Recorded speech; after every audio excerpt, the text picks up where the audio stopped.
The Young and the Restless spoilers. Welcome back to our channel, besties. Today is a beautiful Tuesday. The sun is shining, the birds are chirping, but honestly, none of that matters right now because we have an absolute emergency on our hands. You guys, I am deceased. Stop what you are doing right now.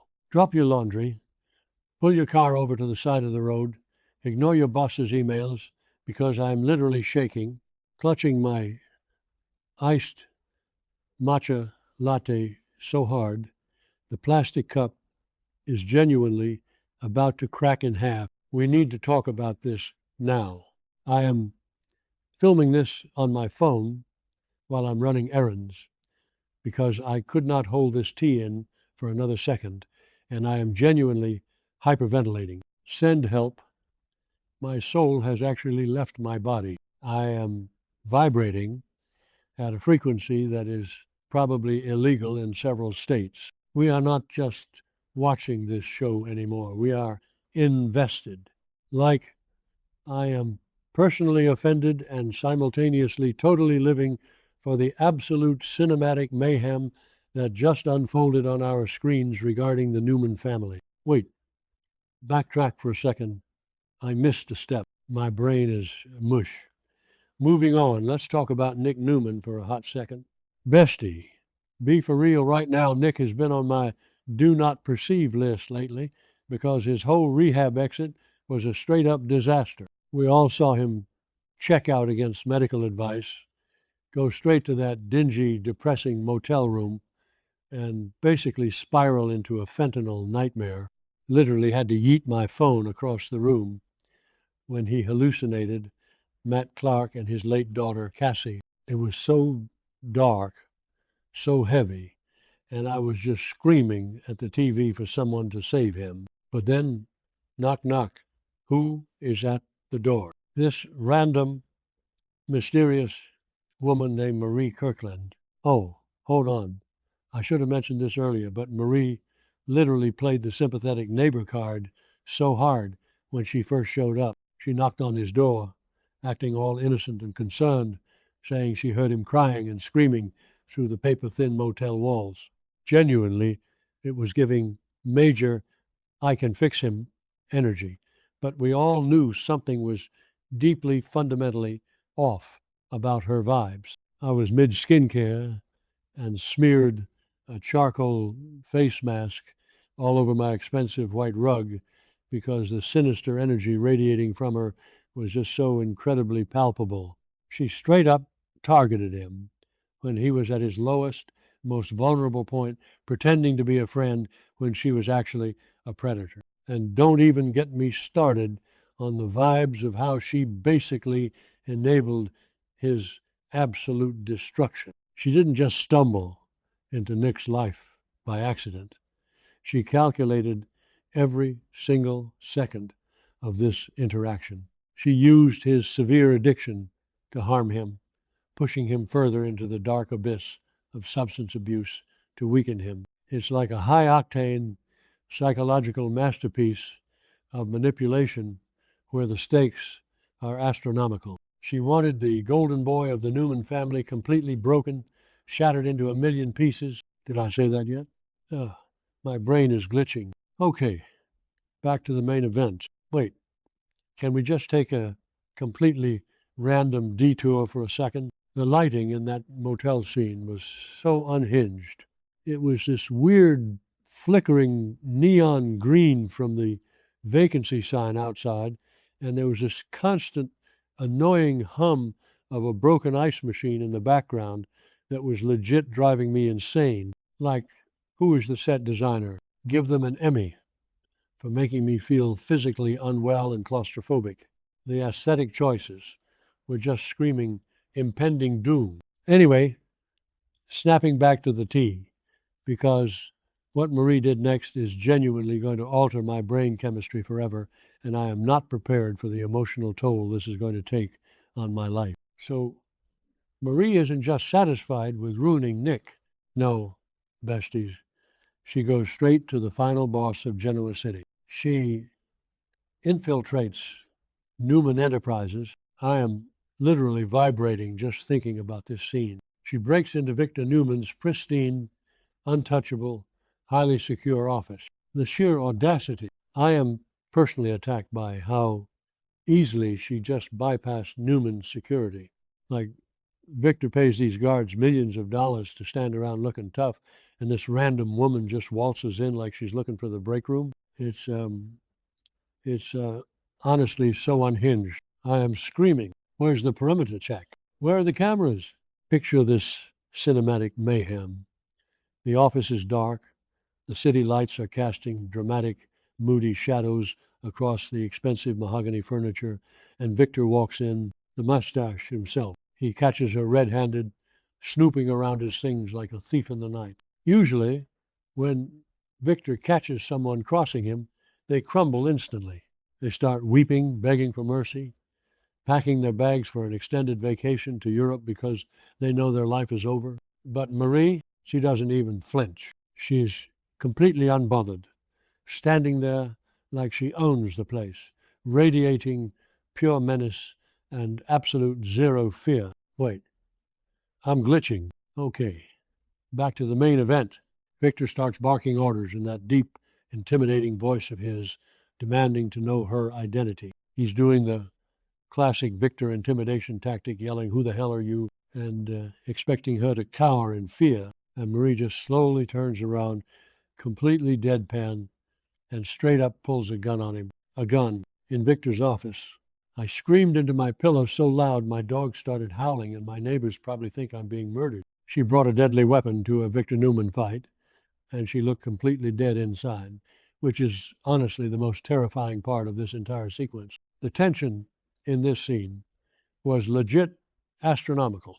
Victor is staring down the barrel of a loaded gun, and he's trying to maintain control, arguing with her, demanding her name, trying to assert his dominance, even when his life is literally on the line. But she is not giving an inch. The psychology here is just phenomenal. She's looking at the most powerful, ruthless man in Genoa City like he's a minor inconvenience she's about to squash under her boot. I am officially a Marie Stan, even though she is totally a villain. She is officially off my do not perceive list and onto my obsessed with list because the sheer nerve is iconic. Then the moment happens, the world-shattering saga that physically attacked my soul and left me gasping for air. Victor demands her identity one last time, his voice booming with that signature Newman rage. Marie gets this look of pure, unadulterated generational rage on her face.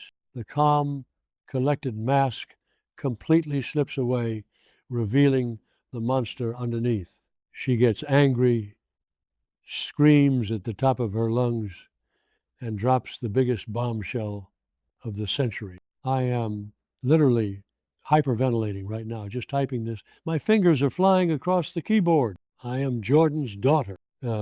She screams, "You guys, Jordan's daughter. I am deceased. My soul has actually left my body and is currently orbiting the sun." Aunt Jordan, the terrorizer of the Newman family, the woman who tortured Nikki, the woman who brainwashed Claire, the absolute menace of Genoa City. Marie is her daughter. Did I say that yet? My brain is mush. Moving on, but seriously, the resemblance. Once she said it, I looked at her face and was like, oh my God, she looks exactly like Jordan. The bone structure, the crazy eyes, the unhinged smirk, it's all there. The casting department deserves a raise immediately. And let me tell you, Victor Newman was terrified. The great Victor Newman, who fears no man, no God, no corporate takeover, looked genuinely scared for his life because he knows exactly what Jordan was capable of. He remembers the sheer horror Jordan inflicted on his family, the psychological torture, the kidnappings, the near-death experiences, and he knows that he is the one who took Jordan down. He killed her. He sent her to prison. He ended her reign of terror. And now the spawn of Jordan is standing in his office with a loaded gun, seeking absolute vengeance for what happened to her mother. Wait, hold on. I should have mentioned this earlier. But Jordan's legacy of trauma on the Newmans is literally unparalleled. She poisoned Nikki, pushed her off the wagon with that sick vodka IV, kidnapped people, and basically held the entire family hostage psychologically for months. Victor thought he had finally buried that nightmare forever. He thought his family was safe and they could just go back to their rich people drama. But Marie's arrival proves that the nightmare is genetic. It's hereditary. The villain arc is about to go nuclear, and I am here for every single second of it. So now we know exactly why she came to Genoa City. It wasn't a coincidence that she was in the room next to Nick's at that seedy motel. It wasn't an accident that she played the sympathetic ear while he was withdrawing from drugs. She specifically targeted Nick to weaken the family, to break Victor's heart by destroying his son from the inside out before moving in for the final kill. She is in Genoa City to completely eradicate the Newman family, starting with Victor. This is a blood feud now, besties, and nobody is safe. Bestie, be for real right now. The stakes have literally never been higher in the history of this show. We are watching a high-octane psychological masterpiece unfold in real time. Marie isn't just some random corporate spy trying to steal a tech prototype. She is a blood-soaked avenger with absolutely nothing to lose. She watched her mother get taken down by the Newmans, and she has been brewing this toxic revenge plot for who knows how long. I am calling it right now, manifesting a total dumpster fire by the next update.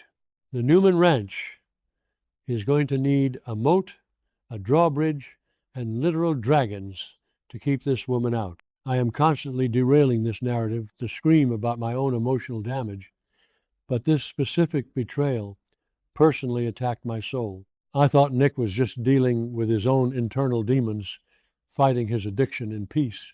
But no, he was being actively hunted by a predator. And Victor, who has been so smug lately, playing God with everyone's lives and manipulating Nikki's medical proxy, is finally facing a consequence that he can't just buy his way out of. A loaded gun in the face from a vengeful daughter. You can't write a check to make that go away, Victor. Wait, I'm glitching again. Let me just obsess over Marie's outfit during this break-in for one tiny second. She was wearing this sleek, all-black leather trench coat that was giving major Matrix vibes, and her hair was pulled back so tight it looked like a weapon itself. The aesthetic was just flawless. It was such a serve, honestly. Okay, snapping back to reality. The audacity of Marie to just walk into the epicenter of Newman power, point a gun at the patriarch, and declare war. She is basically saying, you took my mother, I am taking your entire bloodline, and I am going to look fabulous while doing it. And can we just pause and think about Nikki for a second? Genuinely, my heart cannot take it. Nikki just got her bandages off. She is dealing with the trauma of her vision issues. Victor just tricked her into signing away her Newman Enterprises shares while she was drugged up, which is honestly so unhinged. And now she has to deal with Jordan's spawn. If Nikki finds out that the daughter of the woman who forced a vodka 4 into her arm is currently holding her husband at gunpoint, she is going to absolutely lose her mind. I am manifesting a total breakdown because Nikki has been through enough. And this is just cruel. Did I say that yet? My brain is mush. Moving on. But seriously, protect Nikki Newman at all costs. Oh, hold on. I should have mentioned this earlier, but what about Claire? Claire was completely brainwashed by Jordan for years, locked away, manipulated into hating her own family. If Marie is Jordan's daughter, that makes her and Claire basically twisted family. The family tree is officially a toxic nightmare. Imagine Claire coming face to face with Marie. It's giving major psychological thriller vibes. Will Marie try to recruit Claire back to the dark side? Will Claire have to fight her own blood to protect Victoria and the Newmans? I am literally shaking at the potential plot twists. The writers are feeding us a 5-star meal of trauma and drama, and I am eating every single crumb. Let's circle back to Nick because I am still not over how Marie played him. She didn't just hand him drugs. She systematically dismantled his psyche. She sat in that motel room, listening to him cry about Cassie, listening to him hallucinate, and instead of calling for help, she used it as ammunition. She knew exactly which buttons to push to keep him compliant, to keep him weak, so he couldn't rush to Victor's defense. It is straight up evil. She isolated the strongest son so the father would be left unprotected. It's a chess move, besties, and Marie is playing 4D chess while the Newmans are playing checkers. I am genuinely terrified of her intellect. I am literally hyperventilating right now just thinking about the fallout. The Genoa City police are useless, so Victor is on his own. I was mid skincare when this episode ended, and I literally had to yeet my phone across the room because of the cliffhanger. A cliffhanger with a gun in 2026. Bestie, be for real right now. They cannot leave us hanging like this. They are officially on my do not perceive list until the next episode drops because the anxiety is eating me alive. I'm calling it the villain arc is about to go nuclear, and Victor might actually have to pay for his sins, manifesting a total dumpster fire by the next update because we are invested. I am physically vibrating from the sheer audacity of this plot. This situation is now my entire personality, and I am not okay. I will be sending manic voice notes to the group chat at 4 a.m. every single night until we see how Victor gets out of this impossible situation. Does he tackle her? Does security finally do their job and burst through the doors? Does he actually pull the trigger and end the Newman Empire? Besties, we are in for the ride of our lives, and I am totally extra, zero chill, and purely human in my absolute obsession with this storyline. We are spilling all the tea, and the cup is officially overflowing. I need to go scream into a pillow now. Bye, besties.